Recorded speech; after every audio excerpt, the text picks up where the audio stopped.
Greetings, it's Chappers. How you doing? I just found this. It's really random. This is a little Philips microphone that I purchased. I purchased this 15 years ago. It still smells of about 15 years worth of use. And as you can see, it's got blue tack all over the side of the microphone here. It has on and off controls, and it comes with a cable which you plug into a hole. Now this microphone is really special to me because it's the first microphone I ever purchased. It is an SBC MD110. I got it from Curry's. Anyone from England will know all about Curry's. I think it was the One-Stop Electrical Shop, something like that. I used this, I blue tacked it to the side of an old Roland Cube, and I recorded my first ever demo for a track called Bleed the Light. And it's the first song I ever really recorded and kind of mixed in inverted commas myself. And it did a thing for me, and I've kept this mic ever since. And I found it because I was looking for microphones to record some music with recently. And I remembered that a long time ago when I bought this silly little $12.99 microphone from Curry's, what a big difference it had made to the rest of my life. And you never think about that when you're buying something as simple as a £12.99 microphone from Curry's. So it's this is like show and tell from Chappers. This was my first ever microphone, and I'm probably gonna frame it and stick it somewhere, somewhere more important. So now I'm looking at microphone. Is this upside down or are you upside down? I can't tell. Microphones for recording videos with. I'm looking at getting some lapel mics, something to make it a bit more, maybe this, so you can hear me easier when I'm when I'm shooting stupid videos. So if anyone's got any advice on some really good wireless lapel mics, please let me know. I think it would massively upgrade everything that I'm doing on YouTube, especially if I could go out and about with a microphone and record myself talking and showing you where the best pizza is, where the best coffee is, and where the local guitar stores are. That would be cool. I'm putting together a pedal board. Since I'm currently based in Malta, more on that coming up soon, I have a variety of sounds I can manufacture at any given point.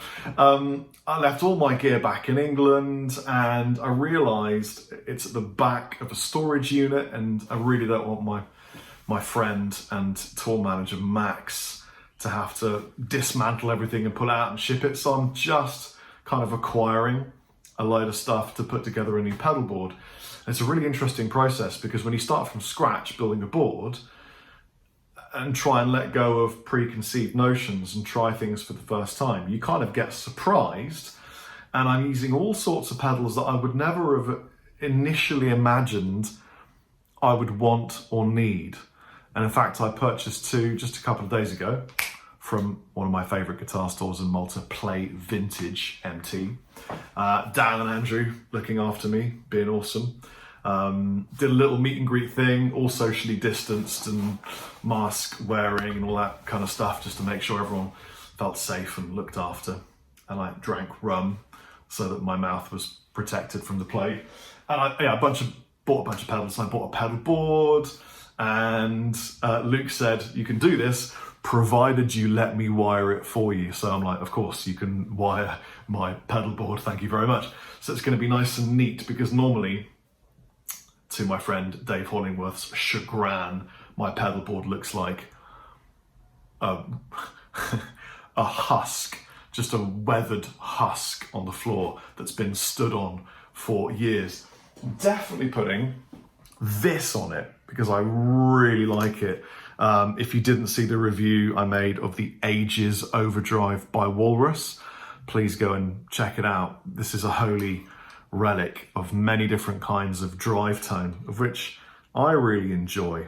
It's just got a lot of flexibility. So that's going on my board, as are lots of other things that are going to be flexible in what I can do with them. So it's not a metal board, it's not a blues board, it's just an all-rounder for video shoots, for demonstration, for the various bands that I'm working in and with.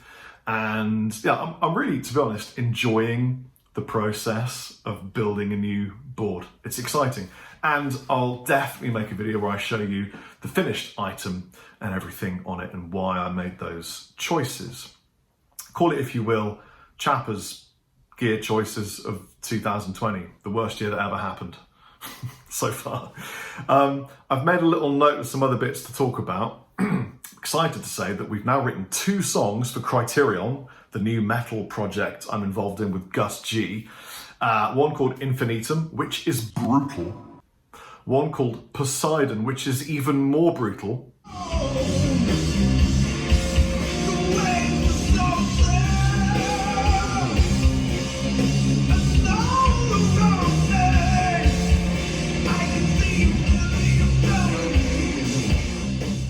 I don't know whether I should say I'm surprised at how good it sounds, but I'm definitely surprised at how good it sounds. I'm literally surprised at how good this sounds. It's almost as if Spinal Tap were to attempt to do another Smell the Glove.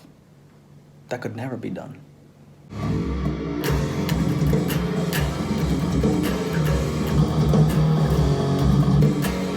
It is savagery. It's metal like I kind of wanted to play when I was in my early 20s, 20 years ago. And it's coming out really good. We are finishing the writing and the demonstration part, getting scratch tracks done and all that kind of thing, making decisions on harmonies and things. And then we're going to track it all at Corner House Studios. I think Gus is going to do his bits and send us DIs, or maybe he'll just do his bits there and then send them over. And then I'll do my bit, Corner House, and then we'll add them together, find someone to mix and master it, and away we'll go. And then at some point, Gus and I will get together and shoot 3 music videos to go with the 3 tracks, Infinitum, Poseidon, and then there's one other track, I'm not sure what it's called yet. Actually, no, I am sure what it's called, but I'm not going to tell you yet. But if you have any ideas for music video concepts, that would be tremendously useful. We're definitely going to be doing a couple of straight playthroughs in some beautiful scenery, nothing kind of fancy, no graphics or swirling flames of power or dragons. No dragons. But if you have any ideas for anything else we could do that's fun, interesting, a little bit different, please let me know in the comment section below.